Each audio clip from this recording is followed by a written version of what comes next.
নমস্কার, আপনারা প্রথমে এই ভিডিওটি দেখুন। রাধা কাল্পনিক, যারা রাধার সঙ্গে সেটি তেমন সম্পর্ক ছিল না। রাধা বলে সে পৃথিবী থেকে জন্মগ্রহণ করেনি, তার আমার খাবার প্রিয়।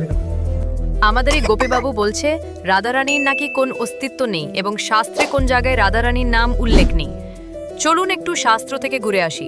গর্গ সংহিতা, গোলকখণ্ড 15 নম্বর অধ্যায়। গর্গ কি বলছেন দেখুন। এই গর্গ সংহিতায় আরও একটি প্রমাণ দেখুন রাধারানীর অস্তিত্বের। তাহলে আপনারা দেখলেন তো এই আর্য সমাজীরা কতটা মূর্খ। আপনাদের মনে প্রশ্ন উঠতে পারে, কেন আর্য সমাজ বললাম? দেখুন আমাদের গোপে বাবুর ফেসবুক প্রোফাইল। মনে রাখবেন এই বহিরাগত আর্য সমাজীরা সনাতন ধর্মকে অনবরত কুলুষিত করেছে।